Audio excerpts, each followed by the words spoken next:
Are you looking for a way to make your wedding more authentically you, more just truly unique to who you are as a couple, to your story? Well, stick around to the end of this video because I'm going to show you how you can really make the wedding of your dreams, make it perfectly authentic, make it really unique to you, and how you can find the right vendors for your event and really bring it all together.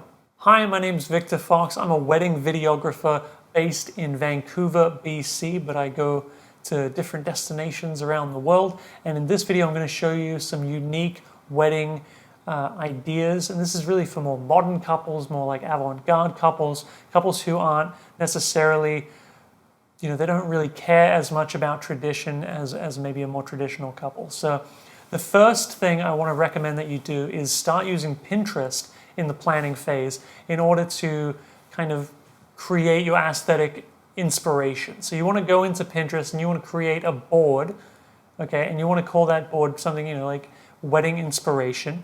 And then in that board, you want to categorize it into all of the different aesthetic elements, like the cake and the decor, the dress, the rings, all of these things. You want to categorize them so that you can see all of the different elements and you can really start to get a feel for how you want your wedding to look. The next thing I'd recommend you do is find some blogs, some wedding blogs, some wedding magazines, and find some real weddings that you resonate with. Find some weddings where you're reading the timelines, you're reading about the event, and you're thinking, wow, these weddings are really hitting home. They're really something that I could see myself doing. Finding these weddings, I recommend places like The Lane or Vogue Weddings, something like some magazines like that. Tatler is good. You can go into these real weddings and you can look at actual brides, actual couples who have already had their amazing weddings, and you can find timelines and ideas, events, activities that the couples did at their wedding, and you can use those blogs and articles as inspiration for your own wedding. So once you have all of your aesthetic inspiration, you've found all of the the pictures of cakes and all the pictures of the decor, everything that you want, you really kind of have that aesthetic in mind. You know how it should look, and you've been reading articles, you've been reading blog posts, and you have a really good idea of how you want the timeline to go and how it should look. So you've got those two things in order. The next thing I'd say that you really need to do to go deeper on this is that you need to define the 5 things that are the most important to you. So you want to write out a list of all of these things that you want about the cake, about the decor, all of the different elements of your wedding, both aesthetically and in terms of the timeline, event, and so on. You want to write all of those things down in a list and pick the most important things, the 5 most important things. You want to put those 5 things on top of the list. These are the things that you do not want to compromise on. Everything else on the list you may have to compromise on. In reality, you may have to compromise on it. It's not definitely going to happen, but I think it's very, very important for you to find out what those 5 things are that are just not negotiable. Okay, it might be the venue, it might be the dress. It could be so many different things, but different people have different things that they feel like they absolutely need. Find out what your 5 things are and put them on top of the list. Now that you have your list of 5 things that you absolutely cannot negotiate on, now you need to find yourself a planner.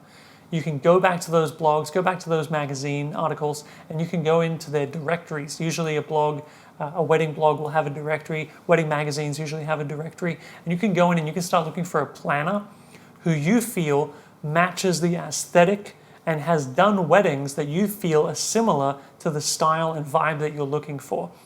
This is a really good technique because you can really look at the weddings that the planners have done. They're coming from reputable sources, and you can really be confident that these planners are going to be able to execute your vision. Okay? If you're not having any luck finding the right planner for you in these directories, just reach out to the magazines, reach out to the blogs individually and personally, and ask them about the specific weddings that you're interested in, the ones that you have seen on their blogs or in their articles, and ask them if they can find you the contact information for the planners. And I can't stress how important it is to find the right planner in the beginning. Having the wrong planner on your team could be catastrophic. Okay, a planner that hasn't done the weddings that are similar to yours might not be able to pull off the vision that you have. So you really need to make sure that the planner that you choose is going to be able to deliver on what you want. So really put the time in at the beginning to find the right planner, because after you've found that planner, they're going to do a lot of the heavy lifting for you, finding all of the other vendors and bringing that vision to life. Okay, so now that you have your planner, you need to start finding other vendors. I think it's really important to not limit yourself to your city. Just because you live in a city, and I'm sure there's lots of great vendors in that city, that doesn't mean you should limit yourself to that city. Tell your planner that you are looking for the best vendors to execute your vision aesthetically, okay? So you're not just necessarily looking for the vendors that they have the best relationship with, because this is a relationship business, the wedding industry, and the vendors that you're getting recommended might not necessarily be the best vendor for you. So just make sure that you communicate that with your planner, that you're not looking for the vendor that they have the best relationship with, that they're certain, that they're going to produce a good product. You're asking for something very specific. And let's say we're talking about a photographer or a videographer. And the planner, they know a photographer or a videographer and they've done good work for them in the past. If that photographer or videographer isn't in the same style as the wedding that you are envisioning, if their aesthetic is different to what you envision, then it doesn't really matter if they work well with the planner. They're not going to be able to deliver what you need. So make sure the planner is going to offer you solutions, vendors that are not just necessarily within your city or that they have personal relationships with. Ask for recommendations for vendors that are outside of the city, maybe even outside of the country. Sometimes you have to fly in people to really get that vision that you want, to get that wedding to look the way you want it to look. So don't be afraid to ask your planner for vendors outside of your city. Lastly, I want you to think about how your wedding is going to be remembered. I think that videography and photography are the most important elements of a wedding. The work that the photographers and the videographers are doing, this is the work that's going to live on after your wedding. Everything else is basically going to be lost. You're going to, you might keep the dress, but the dress is pretty much going to be ruined after the wedding. You're going to maybe keep some cake, but the cake is gone, after the weekend, the cake is gone. So it's really, you keep your wedding bands and so on, but really it's the photography and the videography, the film and the photographs. That's what's going to really live on and keep your legacy alive, the legacy of your love story.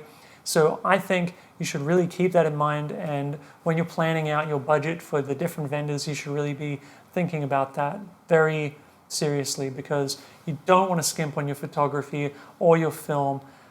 It's really just, you will only regret it, trust me. You would much rather have spent the money on the photography and on the film than have skimped on it, and you will regret that. So try to put the film and the photography top of mind when creating budgets for different vendors. If you're looking for a wedding filmmaker for your wedding, please reach out to me. You can send me an email at info@victorfox.ca, or you can head over to my website and go to the contact section of my website and just send me an email. I'd be happy to chat with you about your wedding. If you would like to see more wedding content in the future, don't forget to subscribe to this channel and hit the like button if you found this video enjoyable or helpful in any way.